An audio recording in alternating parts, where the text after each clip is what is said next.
నా పేరు నరసింహరావు, అడ్వకేట్.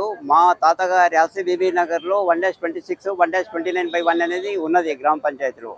ఆ బీబీ నగర్ గ్రామ పంచాయతీలో ఒక టీఆర్ఎస్ కోఆప్షన్ మెంబరు అంజనీల్ అంటే అతను నా ఈ జాగాను కబ్జా చేసి నా మీదకి చంపడానికి వచ్చి ఎమ్మెల్యే గారి సహకారంతో దాన్ని కబ్జా చేస్తున్నానికి ప్రయత్నిస్తున్నాడు. నా మీద అటాక్ చేస్తున్నట్టు వీడియో ఉంది, అన్నీ ఉన్నాయి. ఆయన దగ్గర ఎలాంటి డాక్యుమెంట్ లేదు. పోలీస్ వాళ్ళు వచ్చి ఎంక్వైరీ చేసినప్పుడు నా దగ్గర ఎలాంటి డాక్యుమెంట్స్ లేవని వెళ్ళిపోయాడు. గ్రామ పంచాయతీ సెక్రటరీ తుల్జా ప్రసాద్ గారు, తర్వాత డిపిఓ సాయిబాబా గారు పొల్యూడైపోయి నా ప్రాపర్టీని కబ్జా చేద్దాం అనుకున్నాను. దానికి సంబంధించిన డాక్యుమెంట్స్ ఇద్దామని చెప్పేసి ఈరోజు సీఎం గారికి ఇచ్చాను. నేను దాని మీద చర్య టీఆర్ఎస్ కోఆప్షన్ మెంబర్ను సస్పెండ్ చేసి ఎంక్వైరీ చేస్తే అన్ని నిజాలు బయటకు వస్తాయి. ఆయన ఇదొకటే కాకుండా రోడ్లను కబ్జా చేయడము, చెరువును కబ్జా చేయడము, బీబీ నగర్లో చేసిన అరాచకాలు చాలా ఉన్నాయి.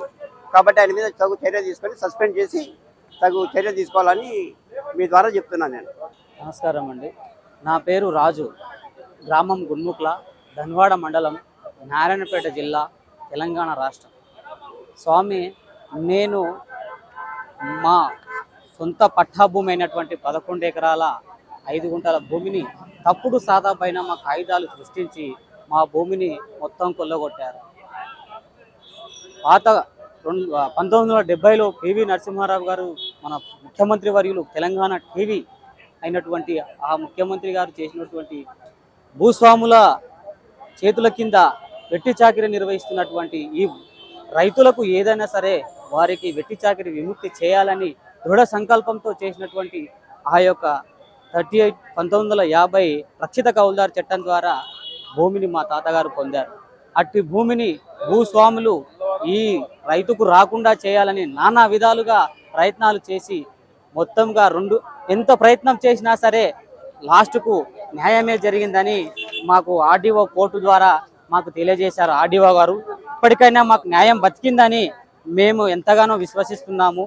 ఈ న్యాయానికి దానికి మీరు ప్రతి ఒక్కరు, మీ మీడియా సరే ఎవరైనా సరే దీన్ని చిన్నంగా చూసి, స్వామి, ఇంత జడ్జిమెంట్ వచ్చిన తర్వాత కూడా ఎక్కువ అధికారుల ముందు, ఎంఆర్ఓ ముందు, ఎంఆర్ఓ ముందు గారు ఇట్లా ముందు పెడుతున్నంటే కాదు స్వామి, మాకు ఈ విధంగా ఈ భూమి వచ్చిందని ఎంత చెప్పినా పెడచెవిన పెట్టి రాజకీయ నాయకుల అండదండలతో మా భూమిని కొల్లగొట్టారు. స్వామి, ఇప్పటికైనా మా భూమిని మాకు ఇప్పించి ఈ మీడియా తరపున రాష్ట్ర ముఖ్యమంత్రి వర్యులైనటువంటి శ్రీ యనుమల రేవంత్ రెడ్డి గారికి నేను నమస్కారం చేస్తూ వేడుకుంటున్నాను.